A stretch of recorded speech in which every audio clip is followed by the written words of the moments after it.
The moment Theresa Rhodes walked into the town of Dust Creek, Nevada, in the spring of 1873, a horse broke free from its post and knocked over the barrel of flour outside Hannigan's general store, and every soul who witnessed it agreed she had brought that trouble with her.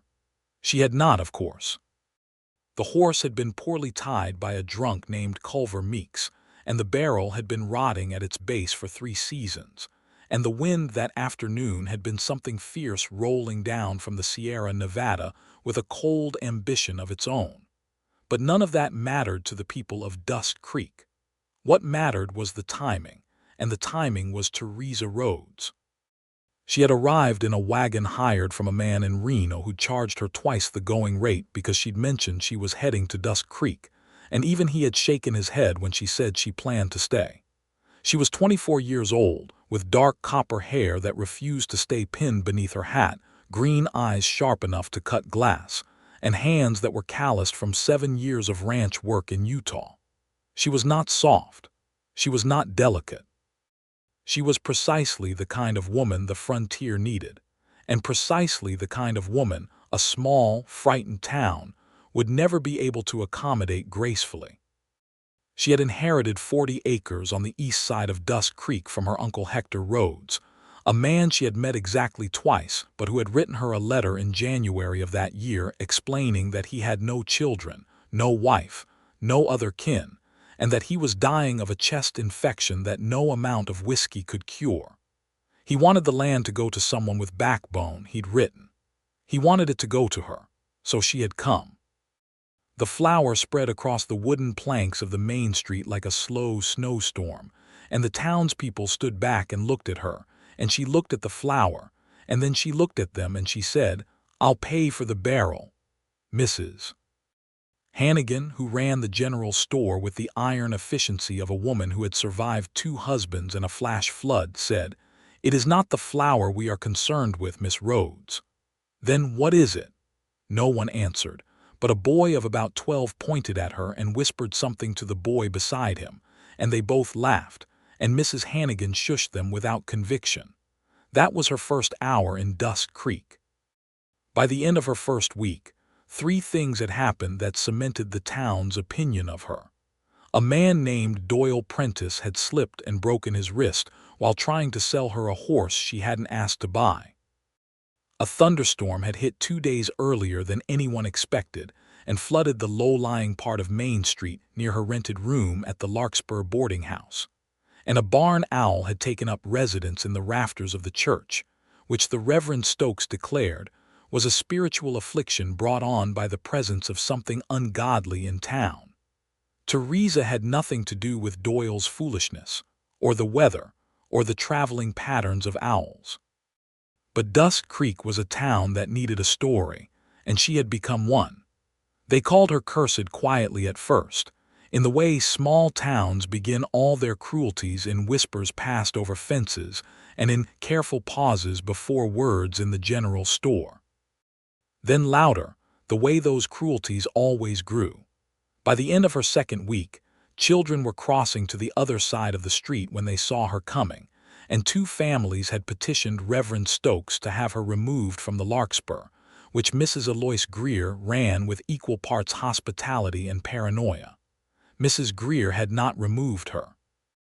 To her credit, Mrs. Greer was one of the few people in Dust Creek who had lived long enough to understand that bad luck was a human condition, not a personal attribute. She had said so to Reverend Stokes directly, in her parlor, over tea that he did not finish because she served it too hot and without sugar, which she had also done deliberately. Theresa spent her mornings walking the 40 acres her uncle had left her, learning its language, the low spots where water gathered after rain, the ridge on the northern edge where the soil was dark and rich and promised things, the old fence lines that had collapsed in places and needed rebuilding. She was not discouraged. She had grown up in hardship, had learned ranching from a man who believed that land did not care about your feelings, only your hands. She had good hands, and she was not afraid to use them. She spent her afternoons in the general store buying supplies and enduring the careful silence that fell when she entered, or at the land office reviewing the deed records for her property, or simply walking the streets of Dusk Creek trying to understand the geography of a place that had already decided it did not want her. She was doing exactly that on a Wednesday afternoon in late April, standing at the edge of the livery stable looking up at the mountains, when she heard the argument. It was coming from inside the stable, and it was not a polite disagreement. It was the kind of argument that had volume and weight to it, voices pressed tight with things that mattered. "I am telling you that I will not sell to Harlan Price at that price," a man was saying. "He is offering me half what the operation is worth, and we both know it." "And I am telling you," said another voice, older and flat with threat, "that Harlan Price does not make offers twice. You would do well to understand that, Mr. Donovan." A pause. Then the first voice again, quieter but no less certain. "Then he will not get a second chance to make one." The older voice went away in heavy boots, and there was a silence after it that felt like the air after lightning. Theresa did not mean to look. She genuinely did not. But the stable door was half open and she was standing 4 feet away, and when the man inside turned toward the door, they saw each other plain as morning. He was tall, with sandy brown hair that needed cutting and a jaw that had not been shaved in 3 days. He wore a work shirt with the sleeves rolled and a hat that had seen considerable weather. He was somewhere in his late 20s, 30 at the outside, and his eyes were the particular gray of a sky that could not decide what it wanted to do yet. He was good-looking in the unassuming way of a man who did not spend time thinking about being good-looking. He did not look startled to see her. He looked she would think about this later, like he had been expecting to see something interesting and she had arrived on schedule. "Afternoon," he said. "Afternoon," she said. "Were you listening to that?" "I was standing outside a stable with a half-open door," she said. "I heard what I heard." He walked to the door and leaned against the frame, tilting his head slightly. "You are Theresa Rhodes." "I am. I heard you arrived in town a couple weeks back." "You heard correctly." He extended his hand through the doorway. "Alfred Donovan. I own the Double Bar D about 6 miles northeast of here." She shook his hand. His grip was firm but not performative about it. "The cursed woman," she said, because if she said it first it could not be used as a weapon as easily. He looked at her steadily. "Is that what they are calling you?" "It is what they are calling me." He was quiet for a moment, not in the way of a man searching for a polite thing to say, but in the way of a man actually thinking. Then he said, "I have been called difficult and stubborn and a fool for staying in a county where Harlan Price wants everything for himself. I suppose we are both something that this town has a word for." She did not know what to do with that exactly, so she did not do anything with it at all. She said, "Who is Harlan Price?" Alfred Donovan stepped out of the stable completely and looked down the street with the practiced look of a man gauging distance. "He is the man who owns this town without technically owning this town," he said. "He has the bank, the timber contracts, and 4,000 acres to the south. He wants anything he does not have, and he is not always patient about getting it." "Does he want my 40 acres?" Alfred looked at her. "Where exactly is your 40 acres?" "East side, along the creek." Something shifted in his expression. "Yes," he said carefully, "I expect he does." She nodded slowly, processing this. "Well," she said at last, "that is useful to know." "Miss Rhodes," he said, and she stopped walking. "You should be aware that the man who was just in there, the one telling me about Price's offer, that was Silas Croft. He is Price's man, and if Price wants your land too, Silas Croft will be paying you a visit before long." "Thank you," she said, and she meant it fully, without ceremony. He touched the brim of his hat. "You are welcome." She walked back toward the boarding house thinking about water rights and land, and a man with gray eyes who had not flinched when she named herself after the word the town had invented for her. The visit from Silas Croft came 4 days later. He was a stout man with a reddish beard and small, pale eyes that were always calculating something. He arrived at the Larkspur on a Sunday morning while Theresa was eating breakfast in the small dining room, and he sat down across from her without being invited and put both his hands flat on the table. "Miss Rhodes," he said, "I represent Harlan Price of Price Holdings." "I know who you represent," she said, and poured herself more coffee without offering him any. He explained that Mr. Price was interested in acquiring her 40 acres and was prepared to offer a generous price. He slid a folded piece of paper across the table.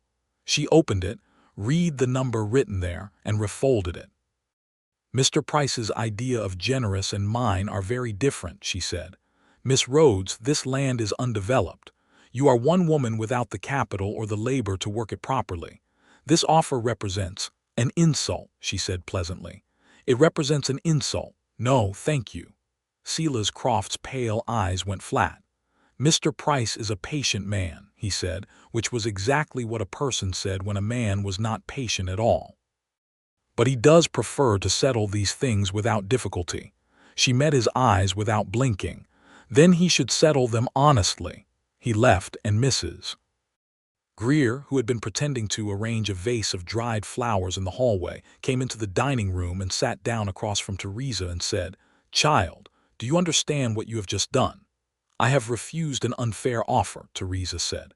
"You have made an enemy of Harlan Price, which in this county is nearly the same as making an enemy of gravity." Theresa drank her coffee. "I have been poor, and I have been looked down upon, and I have been talked about. I have never owned land. I do not intend to give it away for someone else's convenience." Mrs. Greer looked at her for a long time. Then she reached across and patted her hand once briefly and said, "Well, you are going to need a good roof on that place before winter then." Theresa allowed herself to smile. She went to Alfred Donovan's ranch the following week, not because of any particular design, but because she needed a strong fence post supplier, and the man at the lumber yard had told her, with a pointed look, that the Double Bar D had the best split timber in the county.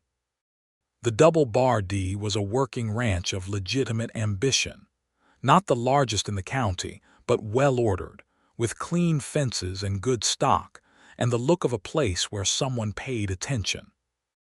She rode out on a gray mare she had bought from Doyle Prentice, who had not wanted to sell to her but had needed the money more than he needed the principal, and she tied the mare to the post outside the main house and knocked. Alfred answered the door himself, which told her the household staff was minimal or absent. He was in the middle of something. There was ink on his right hand and a ledger book on the table behind him, but he did not look annoyed to see her. "Miss Rhodes," he said. "Mr. Donovan, I am told you have split timber. I need fence posts, about 40 of them to start, and I am told you are the person to speak to." He opened the door wider. "Come in. I will make coffee and we can talk about it." The house was spare but not without personality. A few books stacked on a shelf above the fireplace. A hat rack near the door that held 3 different hats in different conditions.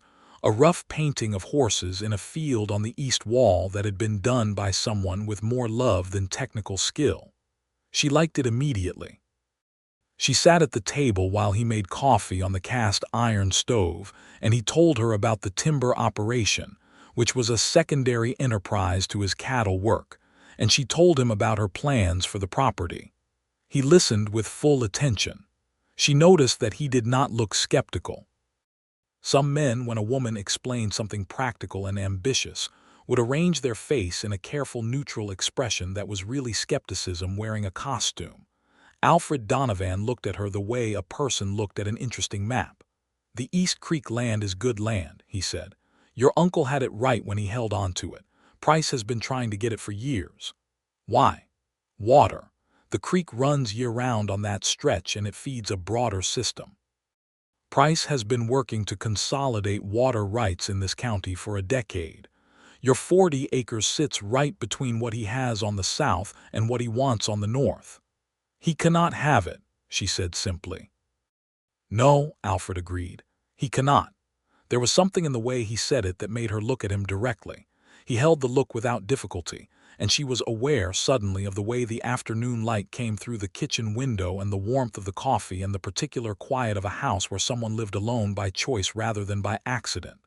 "Silas Croft came to see you," he said. "It was not a question." "He did. I declined." "He came to see me again 2 days ago," Alfred said.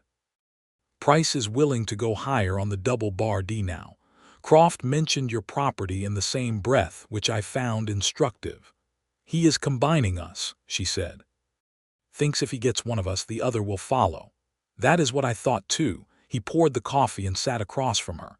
It would be strategically useful, he said carefully, if the owners of both properties made it clear they were not inclined to sell. Separately, we are two nuisances. Together, we are a more significant obstacle. She wrapped her hands around the mug and looked at him. Are you proposing an alliance, Mr. Donovan?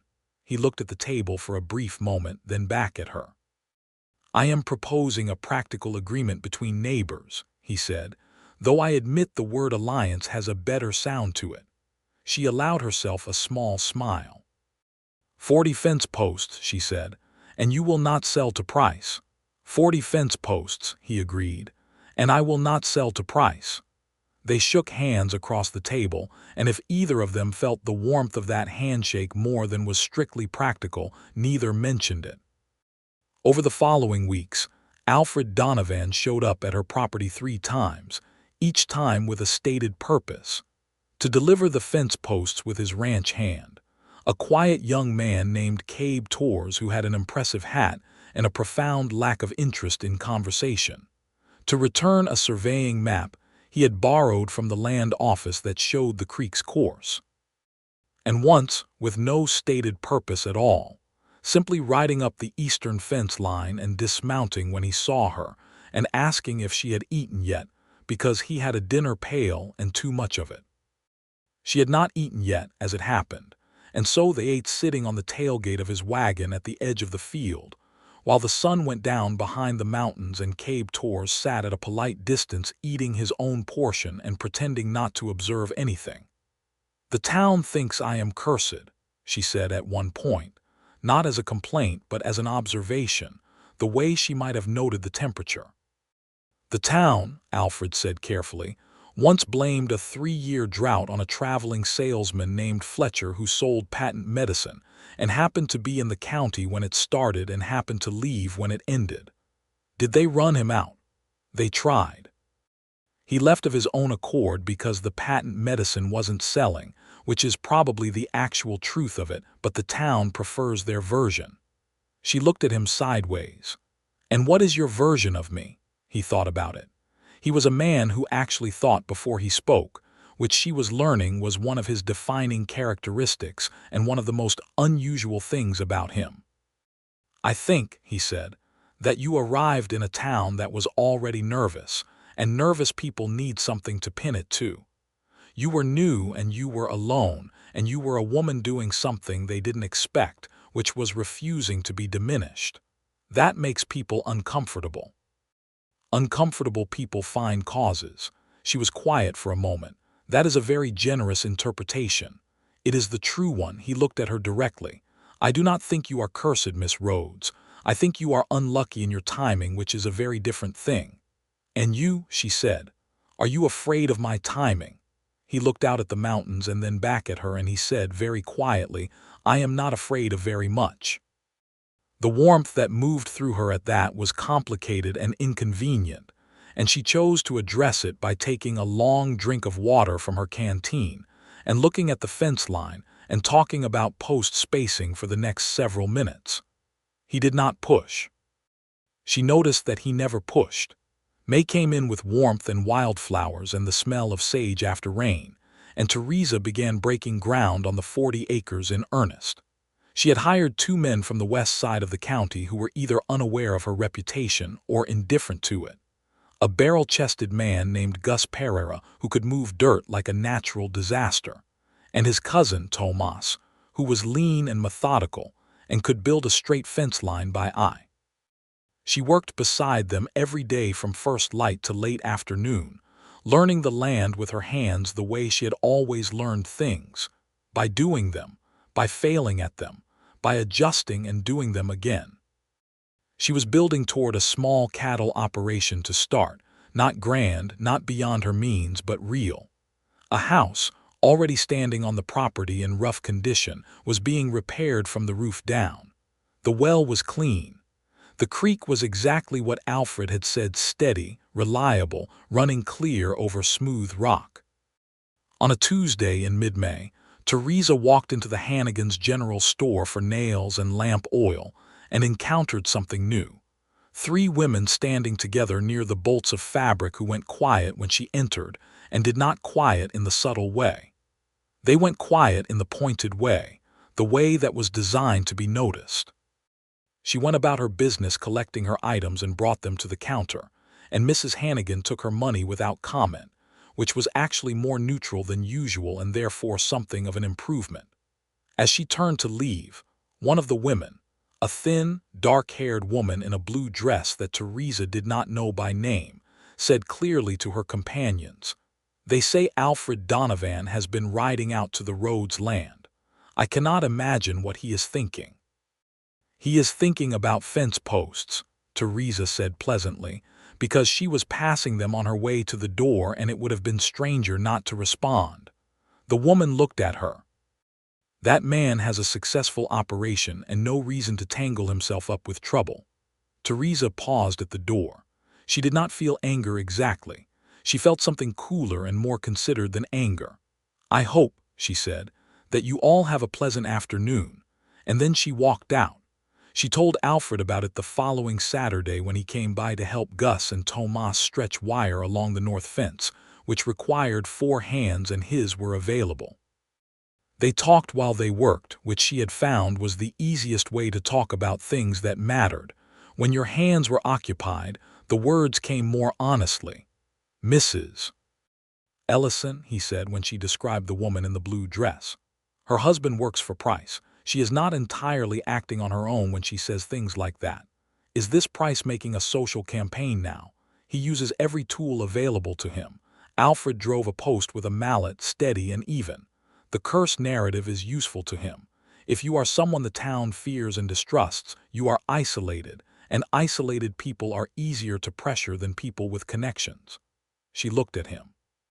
"So you coming out here is not simply about fence posts and neighborliness." He stopped and looked at her directly with those serious gray eyes. "It started as neighborliness," he said. "And practical alliance, as you called it." A pause. "It has not stayed entirely simple." She held his gaze.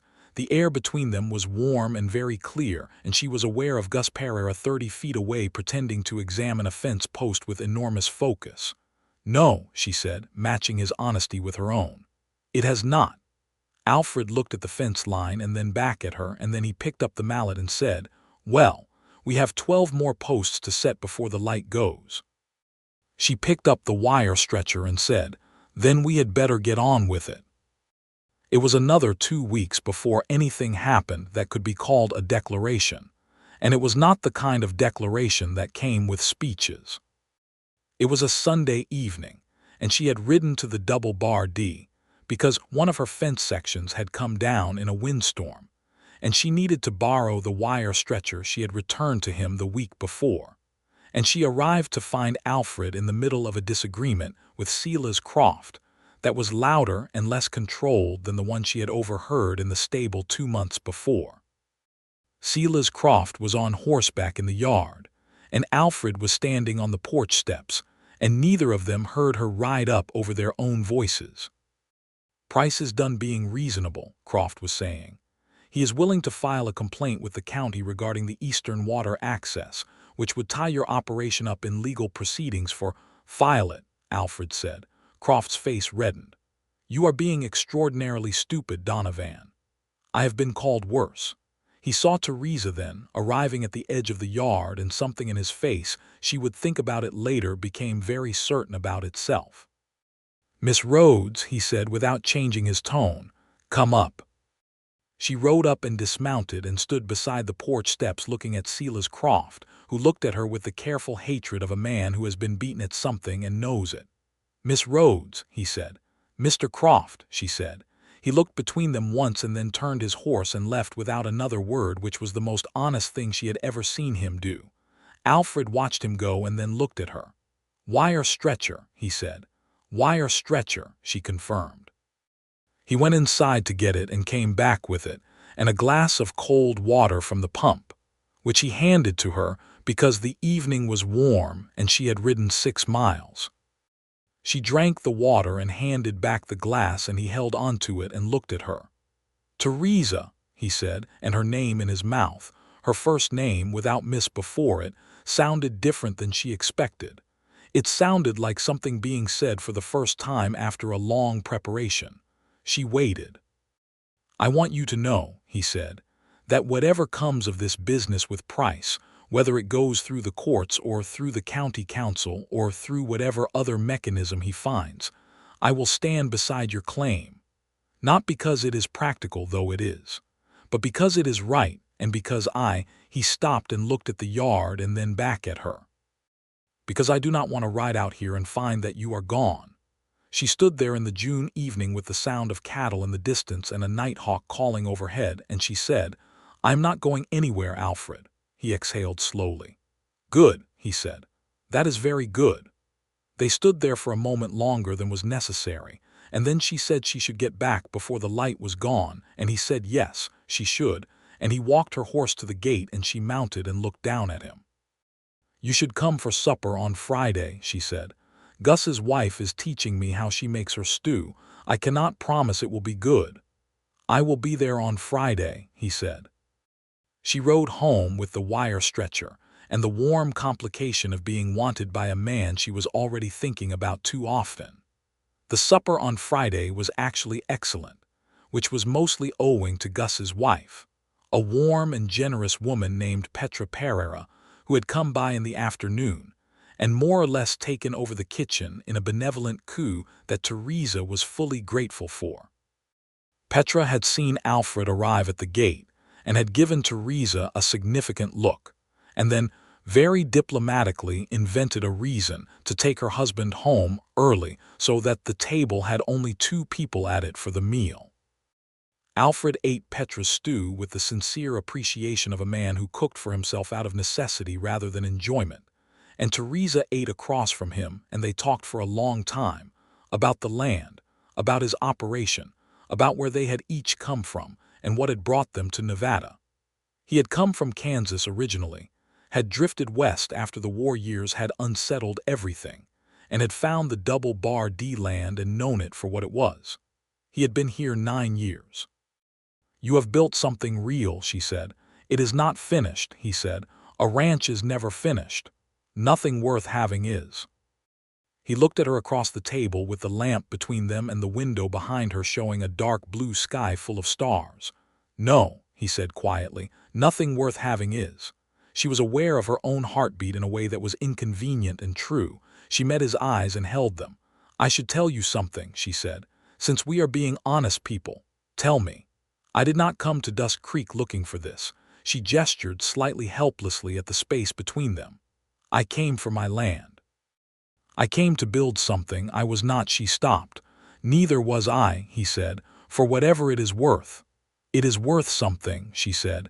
"It is worth quite a bit, actually." He reached across the table and set his hand over hers, and she turned her hand over so that their palms met, and they sat there with the lamp burning between them while the night outside went still and purple, and everything in Dusk Creek was complicated and uncertain except this particular thing, which was the clearest thing either of them had felt in a very long time. In July, Harlan Price finally appeared in person. Theresa had not met him yet, and she found him to be exactly the kind of man she would have designed if asked to design someone worth opposing. He was perhaps 55, with silver hair and the impeccable clothes of a man who had never done the work himself, only directed it. He was handsome in the way that power sometimes made men handsome, and he was smooth in the way that smoothness was a tool. He rode out to her property on a Tuesday with 2 men behind him, and a hat that cost more than her monthly supplies, and he spoke to her with the warmth of a man who expects to be admired. "Miss Rhodes," he said, not dismounting, "I understand you have received an offer from my people for this property."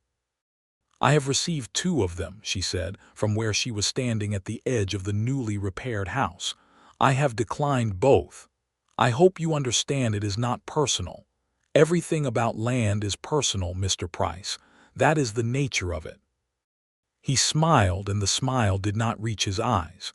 You are establishing a small operation here. That is admirable.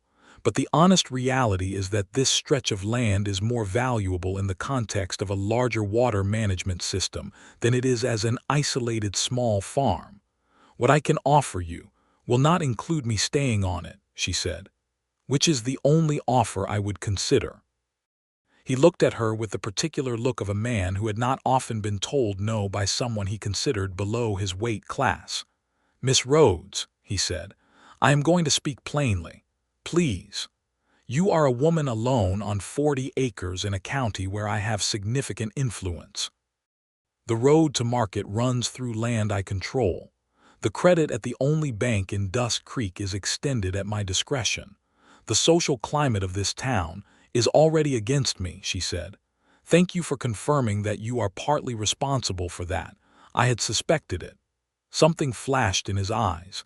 It might have been anger or it might have been respect. She could not be certain. "I see Alfred Donovan has been spending time here," Price said, and his tone shifted into something that was a warning dressed as an observation. "Mr. Donovan is my neighbor and my ally," she said, "and a good man, which I am certain makes him inconvenient to you." Price looked at her for a long moment. Then he touched the brim of his hat in a gesture that was contempt performing as courtesy and said, "We will speak again, Miss Rhodes." "I expect we will," she agreed.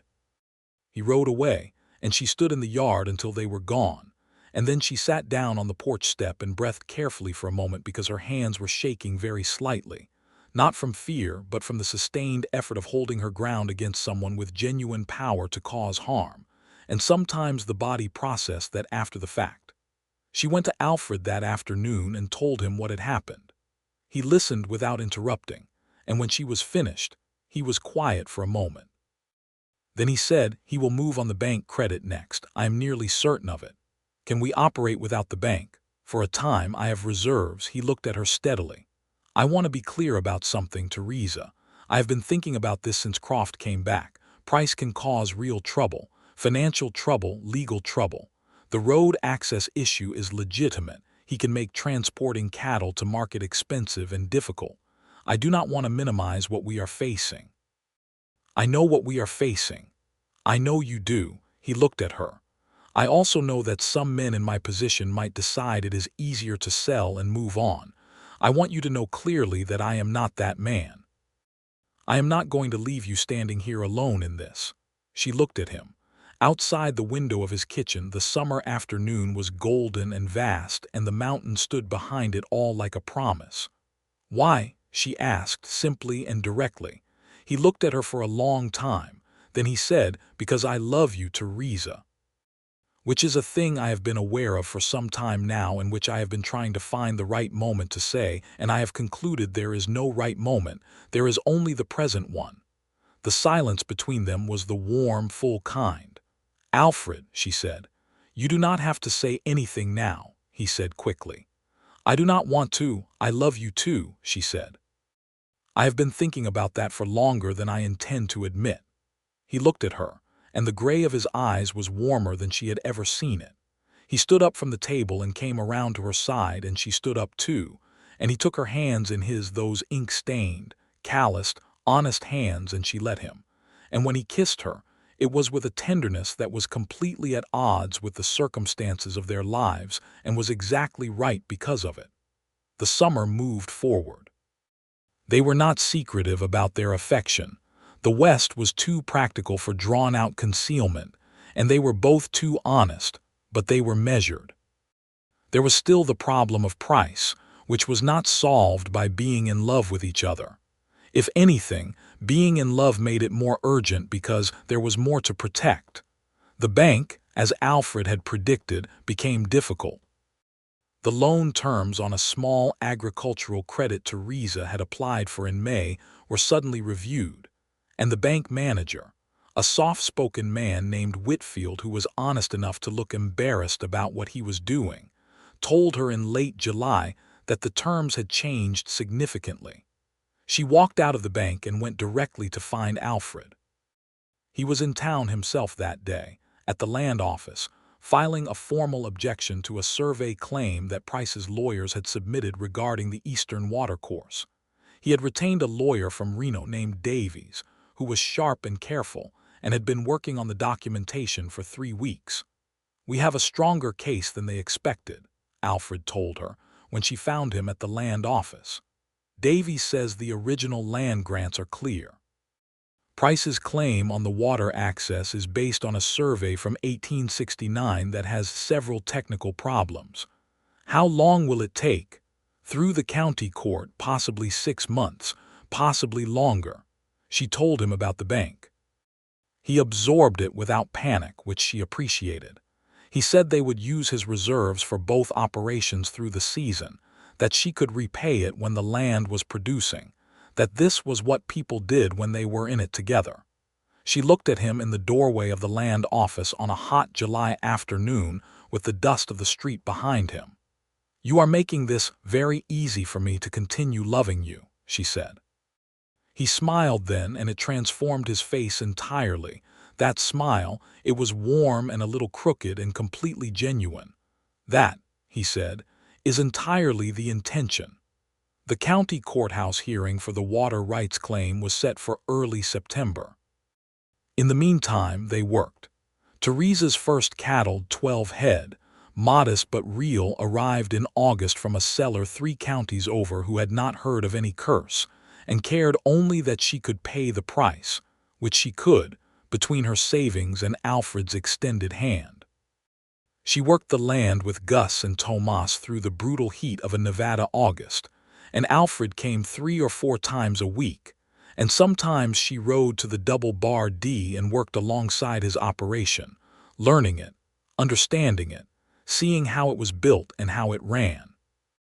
Cabe Torres taught her 3 things about cattle management that she had not known, which he did by demonstrating them silently and letting her observe, and she came to have a great deal of respect for his method. The town of Dust Creek watched all of this with the confused attention of people whose narrative was being disrupted by contradictory evidence. Theresa Rhodes was supposed to be cursed, was supposed to fail and leave, and instead she was building fence lines and buying cattle, and Alfred Donovan, who was well regarded in the county by everyone except Harlan Price, was clearly and publicly allied with her. It was Mrs. Hannigan who broke first. She came to the Larkspur one morning in late August to return a pot she had borrowed from Mrs. Greer, and Theresa was at the kitchen table going over her accounts, and Mrs. Hannigan set the pot down and said, unexpectedly and without preamble, "You have not lost a single cow since you bought them." Theresa looked up. "No, I have not. Everyone said you would. Doyle Prentice bet $1 on it." A pause. "The steer you bought from Keller's ranch is looking very healthy, actually." "He is." Mrs. Hannigan stood there with her hands clasped in front of her. "I may have made certain contributions to an unfair general opinion," she said, with the stiff dignity of a woman making a very uncomfortable admission. "I am not certain I was right about you." Theresa set down her pen. "Mrs. Hannigan," she said, "I am not looking for an apology, but if you are extending one, I accept it in the spirit it is offered." Mrs. Hannigan nodded briskly and picked up her pot and left, and Theresa sat back and felt something loosen slightly in her chest. September arrived, and with it the courthouse. The county courthouse in Calvert Junction, 12 miles from Dust Creek, was a wooden building with aspirations toward dignity that it had not quite achieved, but it had a proper judge in the form of Judge Amos Veitch, who was 70 years old, had been on the bench for 15 of them, and was not owned by Harlan Price, which made him an unusual institution in the county. Price's lawyers were from San Francisco and had beautiful suits and the smooth confidence of men, accustomed to winning through weight of presence. Davies, Alfred's lawyer from Reno, was quieter and more precise, and had spent 3 months building a case on the actual language of the land grants, which was where the actual case lived. Theresa and Alfred sat together in the courtroom. She had worn her best dress, which was practical rather than elaborate, dark green with clean lines, and her hair was pinned properly, and she sat straight-backed and attentive through the entire proceeding, which ran over 2 days. She watched the lawyers argue about water courses and survey lines and easement language written in 1867 and 1869, and she watched Judge Veitch's face for signs of what he was thinking, and she could not read him, which she supposed was the point. On the second afternoon, Judge Veitch ruled. He ruled that the 1869 survey that Price's case was built on contained a material error in the eastern boundary designation, and therefore could not establish the water access claim as argued. The current land owners, Alfred Donovan and Theresa Rhodes, retained full access rights to the creek water on their respective properties under the original 1867 grants.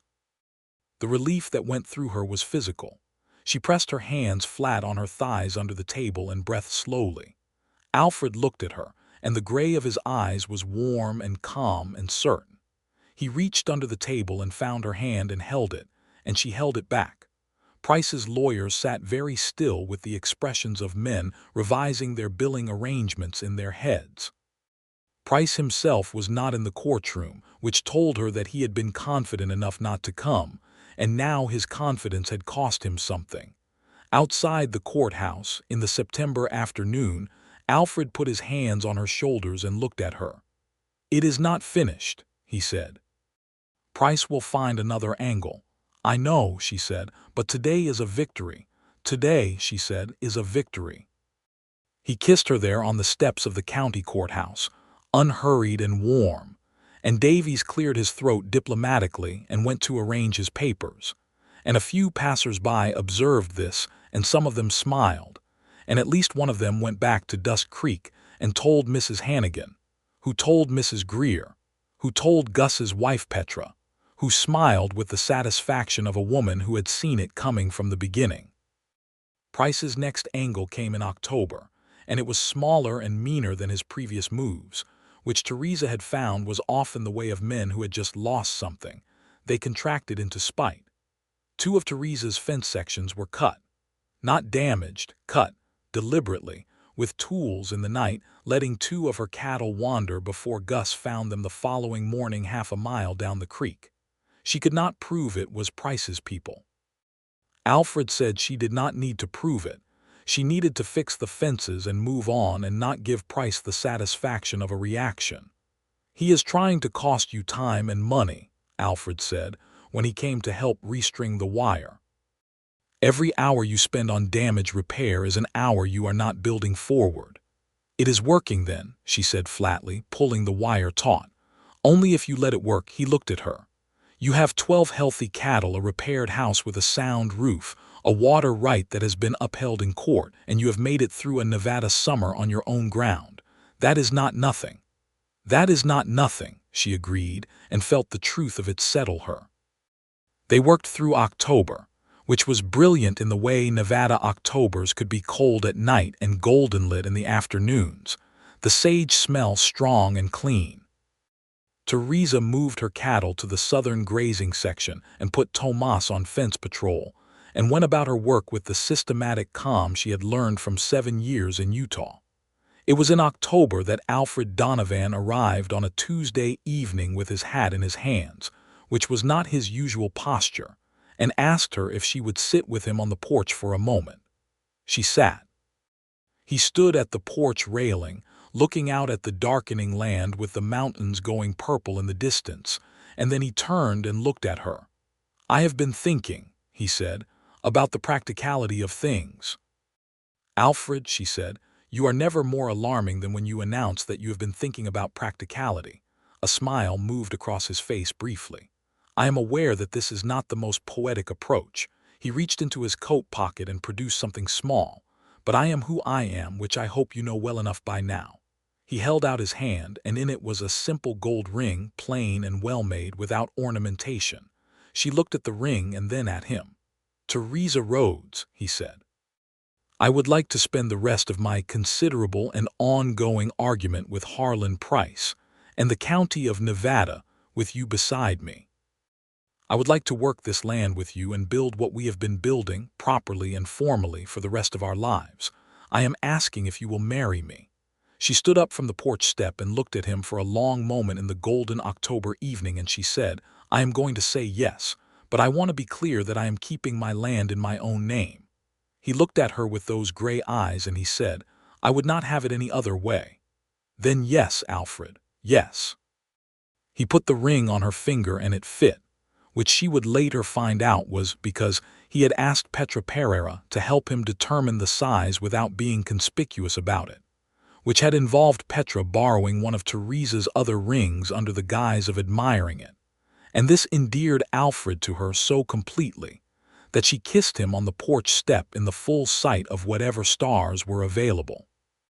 They married on a Saturday in November, in the Dust Creek Church, which was a thing that would have seemed implausible when she arrived in April with flowers spread across the main street, and everyone reading catastrophe into her arrival. The Reverend Stokes performed the ceremony with the careful neutrality of a man who had made several public errors about the woman in front of him and was not inclined to compound them.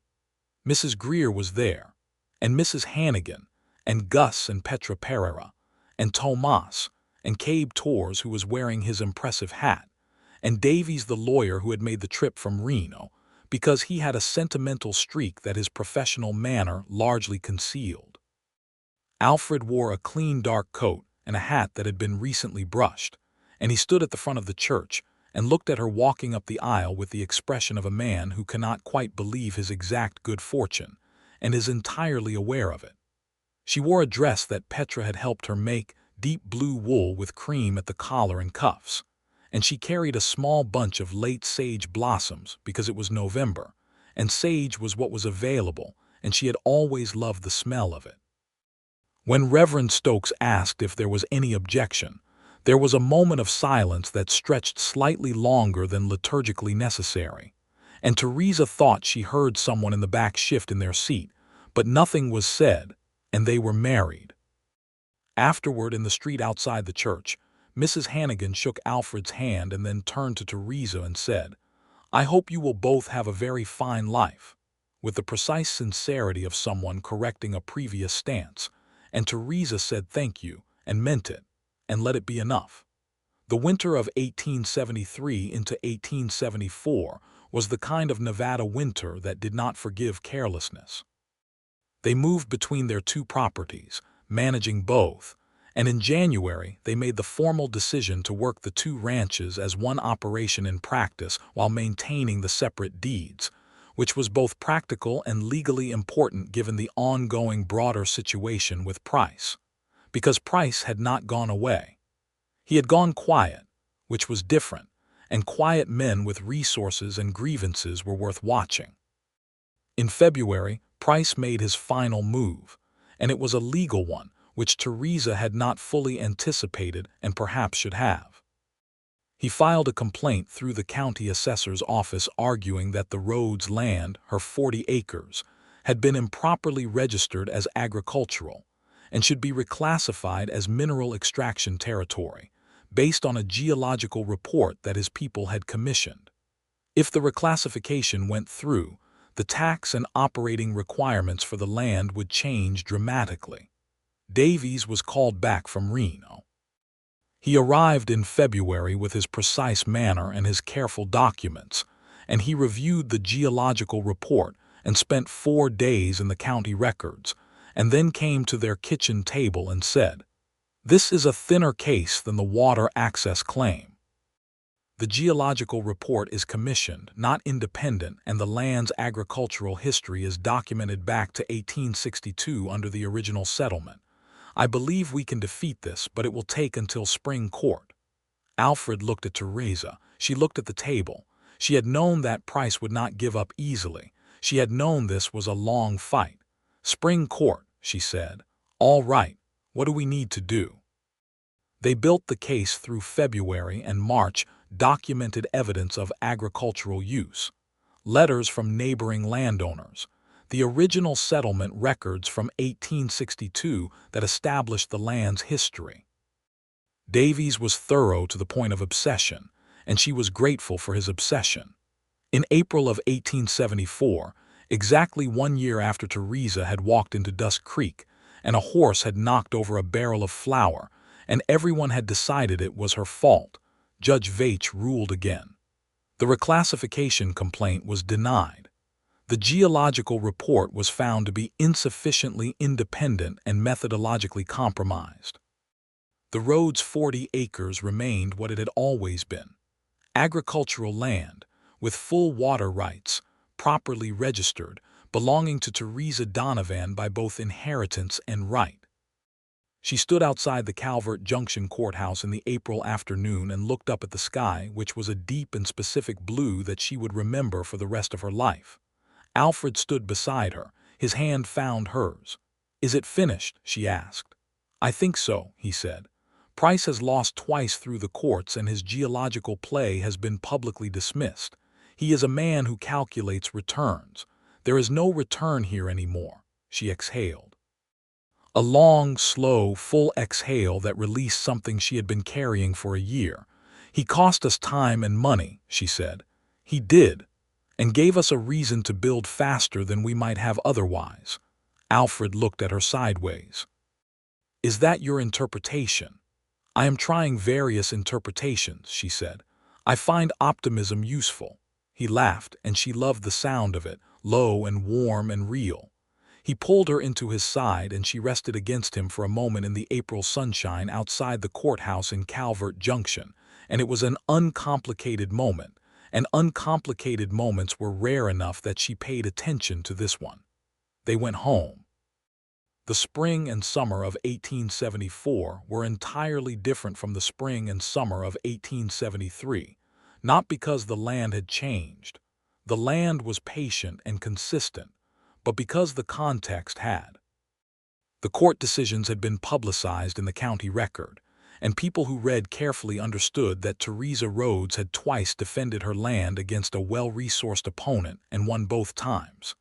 Even in a town that had called her cursed, that was a story people could follow. The opinion of Dust Creek shifted the way opinions always shifted, not all at once and not with any grand acknowledgement, but gradually, like light changing in a room. People spoke to her in the general store with normal courtesy. The three women near the fabric bolts, the next time she encountered them, said nothing pointed. Children in the street did not cross to the other side. One afternoon in July, a young woman named Clara Birch came to the East property and asked if Theresa was hiring. She was 19, recently arrived from Missouri, with a practical expression and good hands and no particular history in the county. Theresa hired her, which Gus Pereira approved of because Clara worked with the same diligent stubbornness as everyone else Theresa collected around her. Theresa's cattle herd had grown to 30 head by that summer, enough to be a real operation. Alfred's cattle were moving to market well, and the combined management of both properties was producing real income. The house on the East property had been fully repaired and then added to a proper kitchen extension and a room off the main hall that had no designated purpose yet, but would have one in time. She was aware of the potential purpose of that room in the particular way that women became aware of things, and she confirmed it in August with a quiet certainty that made her sit down at the kitchen table and hold both her hands flat against the surface and breathe very carefully. She told Alfred on a warm August evening when they were sitting on the porch of the East house, watching the sun go down behind the mountains. She had planned to build to it gradually but found she could not and simply said, "I believe we are going to need that extra room sooner than we thought." He looked at her. The comprehension moved across his face slowly and then completely, and the expression that replaced it was the most unguarded she had ever seen him. He looked as though something very large had arranged itself into exactly the right shape. "Theresa," he said. "Yes," she said. "I believe so. Spring, most likely." He reached over and took both her hands. He did not say anything for a moment, just held her hands and looked at them as though they were something extraordinary, which she found was what made her eyes sting unexpectedly, and she was not a woman who cried easily. "Are you all right?" he asked. "I am very all right," she said. "I am wonderfully all right. I am simply—" She stopped. "I did not come here for this, you remember. I came for the land." "I know." And the land brought all of this. You and this. And she made a gesture that contained everything around them, the house and the cattle and the sound of the creek in the distance. The land has good taste, he said quietly, and she laughed, and the laugh turned into something more complicated briefly, and then resolved into laughter again, and he held her hands the whole time.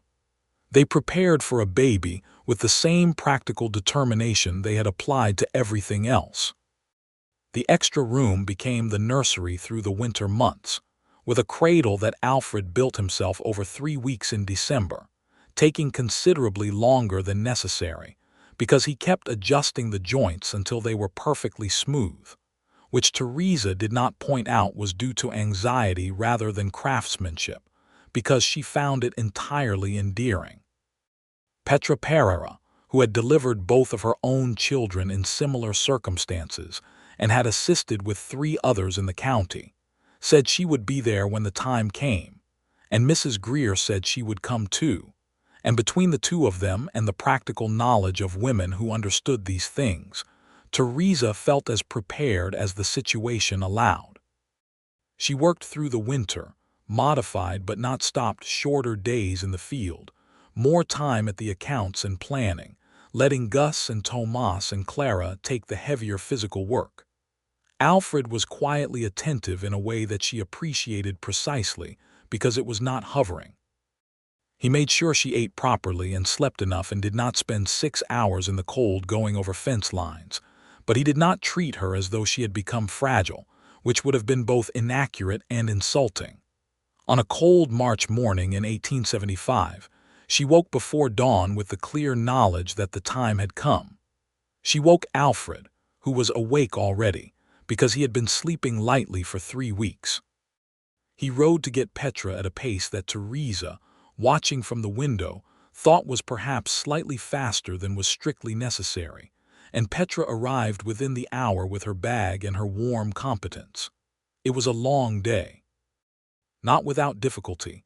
There was nothing simple about it, but Petra was skilled and steady, and Mrs. Greer arrived at noon and kept the house running with her usual iron efficiency, and Alfred waited in the kitchen and in the yard alternately, and Cabe Torres showed up at some point simply because he had heard and stood in the yard alongside Alfred with his impressive hat in his hands. By evening, Theresa had a son. He was solid and dark-haired and entirely unimpressed by the world he had arrived in, which was expressed mainly through considerable volume. Alfred held him for the first time with the careful concentration of a man handling the most important thing he had ever handled, and his face did the same thing it had done in August when she told him opened completely.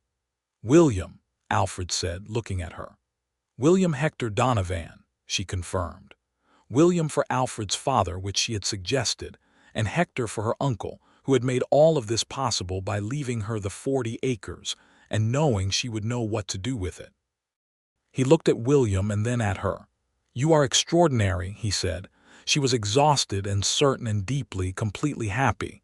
"We are," she said, "both of us." William Hector Donovan grew with the particular speed of children on working ranches, as though the open air and the smell of sage and the sound of cattle in the distance accelerated something.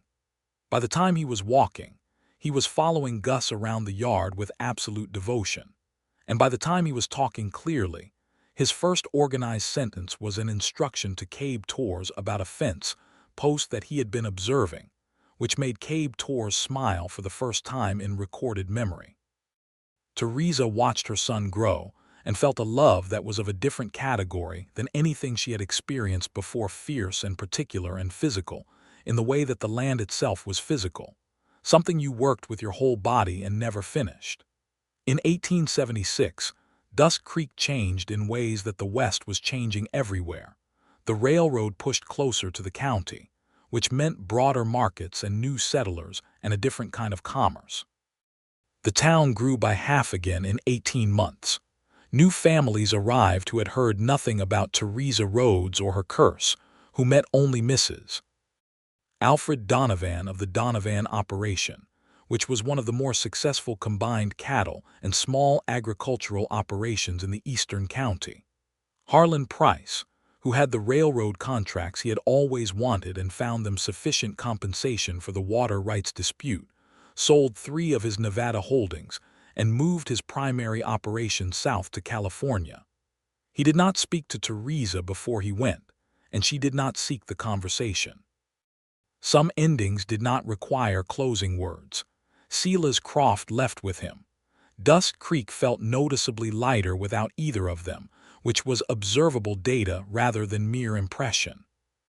In the spring of 1877, Theresa stood in the East Field, her field, which had now been producing for 3 full years, and watched William, who was 2.5 and equipped with a small hat that Alfred had bought him in a shop in Calvert Junction, trying to follow one of the young steers across the grass. He was narrating this pursuit in his personal mixture of real words and invented syllables, entirely serious about the whole enterprise. Alfred came up beside her.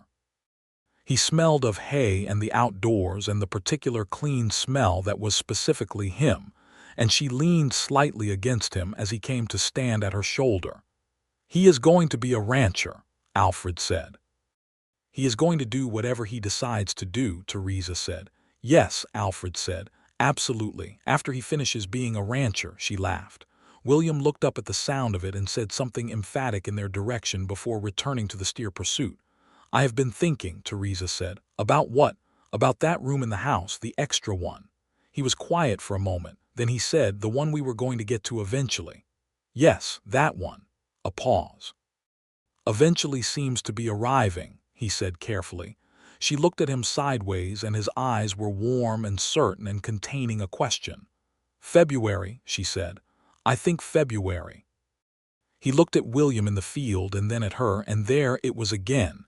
That expression, the complete and unguarded one, the one that was entirely unlike the measured, careful man the rest of the world saw. That expression was hers alone. "February," he said. "February." He put his arm around her shoulders, and they stood together watching their son chase a completely uncooperative steer across the spring grass, while the mountain stood over everything, and the creek ran clear, and the sage was flowering at the field's edge in small pale blooms. Clara Birch, who had been with them for 3 years now and had become indispensable in the practical way that genuinely capable people become indispensable, observed this from the far fence line and shook her head with a small private smile, and went back to the fence repair she had been managing, which was coming along very well. Gus Pereira told his wife that evening that the boss and Mr. Donovan were expecting again, and Petra said she had suspected as much since last week, and Gus said how on earth, and Petra said that women knew things, which was true, and which Gus had long since stopped questioning. The winter of 1877 to 1878 was a full one. Theresa worked her abbreviated schedule and managed the accounts and kept the operation moving, and Alfred took on more of the field work alongside Gus and Tomas, and Clara ran the East Properties daily operations with an authority that had come naturally to her over 3 years. The ranch felt like something that had reached its settled state, not static. Nothing alive was static, but rooted, confident in its own existence. In February of 1878, Theresa delivered a daughter, with Petra again in attendance and Mrs. Greer again in the kitchen, and Alfred again in the yard in the cold with Cabe Torres, who had given up pretending. He had specific reasons for being there, and now simply appeared when these occasions arose, because they were his people, and that was the whole of it. The daughter was smaller than William had been and considerably more observant from the first moments, looking around the room with dark eyes that had the quality of cataloging everything for future reference. "Margaret," Theresa said, when Alfred came in to hold her. She had decided this weeks ago. Margaret for no one in particular, simply because she liked the sound of it and the strength of it. "Margaret Donovan," he said, and the name in his voice settled as though it had been waiting to be spoken. William, brought in to meet his sister, looked at her with the careful assessment of a 2-year-old evaluating an unexpected development. Then he said, clearly and with authority, "Small," which was accurate. He then patted her head once with great gentleness and went back to his very important business of being nearly 3. Alfred looked at Theresa over the head of their daughter, who was sleeping, and their son, who was already moving toward the door with purpose, and she looked back at him, and what passed between them in that look was 5 years of accumulated weight and warmth. The 40 acres and the flower on the main street and the water rights hearing and the ring on the courthouse steps, and every morning rising to work and every evening coming home to each other, and the son who chased steers and the daughter sleeping in his arms, all of it, everything, held in a single shared look in a warm room in February with the Nevada mountains outside the window. "Theresa," he said. "Yes. I would take my chances again," he said. "Every one of them, every time." She understood what he meant by chances. The entire first year of knowing her, the curse that the town had pinned to her name, the legal battles and the cut fences and the compromised banks, all of it. Every complication she had brought, not really brought, but been credited with, which was its own kind of weight. "I am not actually cursed," she said. "No," he said. "You are remarkably lucky. We both are."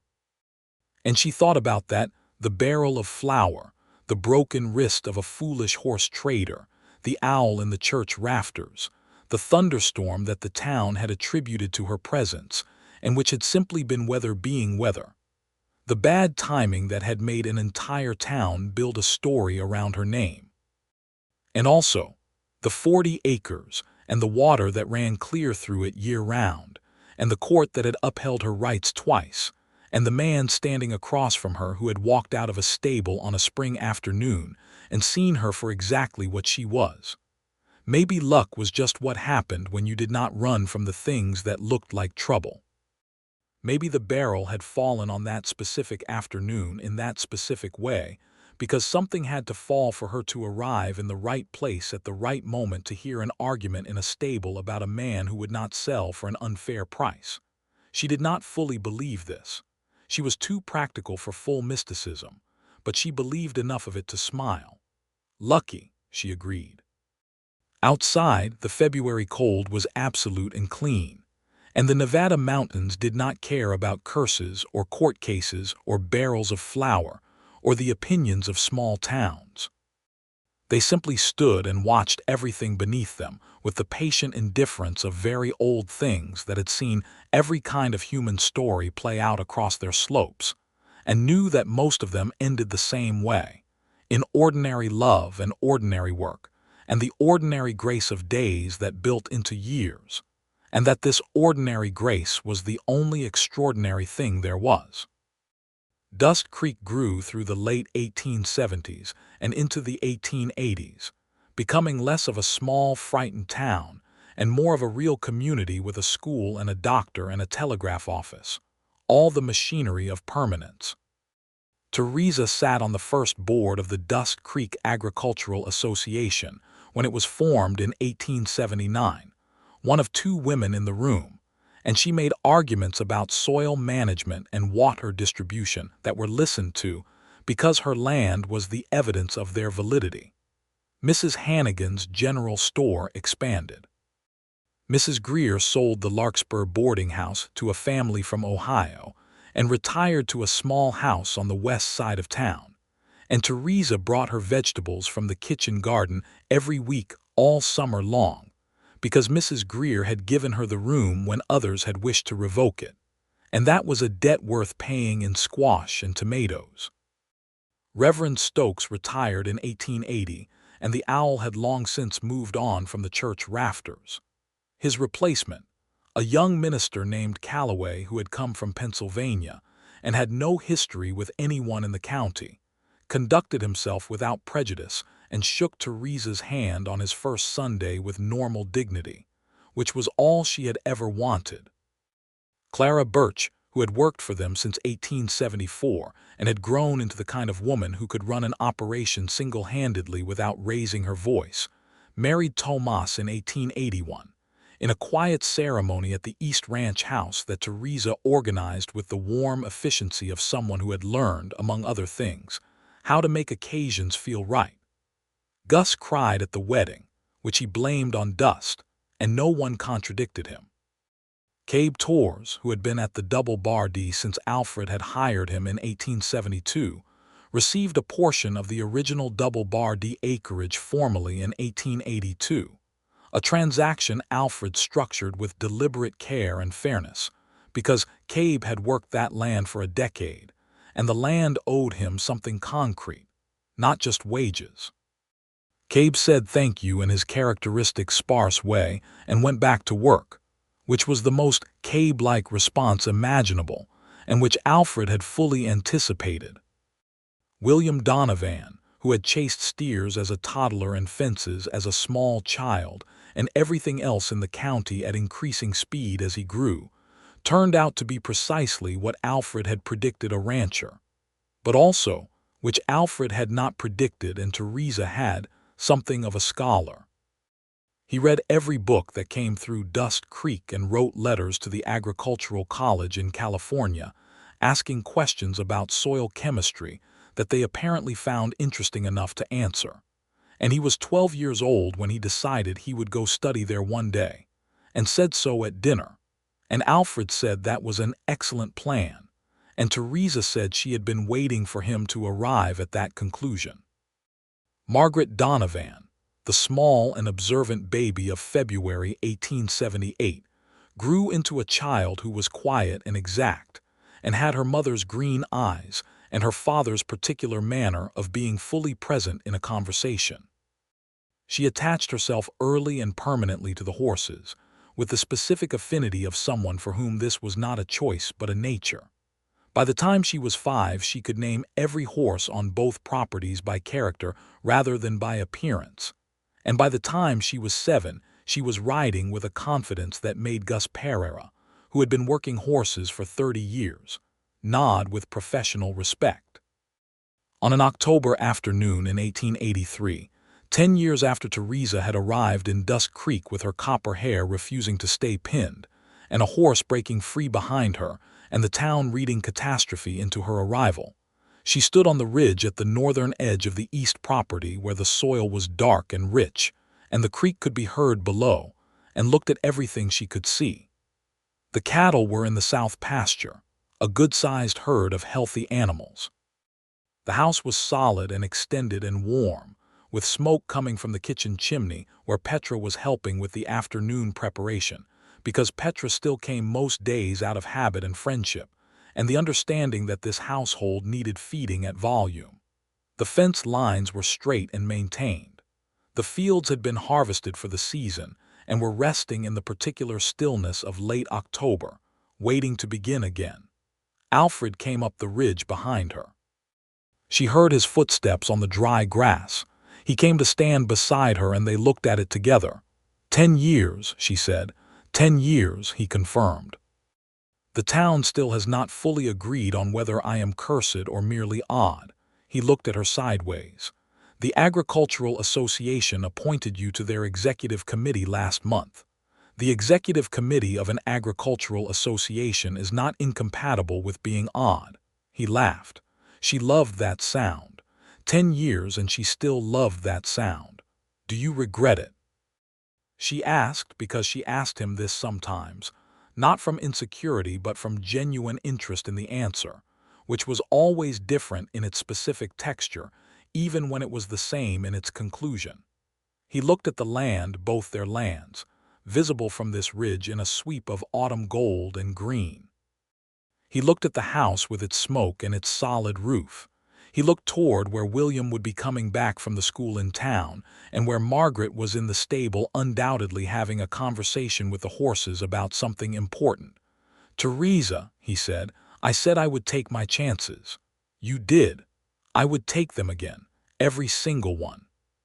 She leaned her head against his shoulder, and he put his arm around her, and they stood on the ridge in the October afternoon that smelled of sage and cold air coming down from the mountains, and the creek ran below them clear and steady and entirely unconcerned with the opinions of anyone, and the town of Dust Creek sat 6 miles to the west going about its ordinary business. And the mountains stood over everything as they had always stood and would continue to stand long after everyone below them was memory and soil. The land did not care about curses. The land cared about water and work, and the patience to wait for what you had planted. Theresa Rhodes had known this from the beginning. She had known it the way she knew her own hands, with the certainty of something proven through use, through difficulty, through the years of being precisely who she was in the face of every reason offered to be someone smaller. She had come for the 40 acres and found everything. And the town that had called her cursed had eventually, quietly, without any ceremony that would require acknowledging they had been wrong, come to understand that what they had mistaken for a curse was simply a woman who had refused to leave, and that her luck, which was not luck at all, but work and love, and the particular grace of someone who understood what a thing was worth and would not surrender it for someone else's convenience, had been good from the very beginning. It had all been good from the very beginning, even the barrel of flour, even the horse, even the owl in the church rafters, which had found the rafters warmer than the field and had only ever been doing what made the most sense for where it was in the world, which, when you thought about it, was exactly what Theresa Rhodes had done and would continue to do here on this land, with this man beside her and these children below her, and the whole of the Nevada autumn spread out around them like something given rather than merely arrived at. She closed her eyes for one brief moment and listened. The creek, the cattle, the distant sound of a child's voice, William, coming up the road from school, calling something to someone, the wind in the sage, the sound of a life, fully inhabited, fully hers. She opened her eyes. "Come on," she said to Alfred. "Supper." He took her hand and they walked down the ridge together toward the warm light of the house, and the door opened before they reached it because Margaret had heard them coming, and she held it open with the unself-conscious authority of a child who knew her home completely, and inside the warmth came out to meet them and they went in.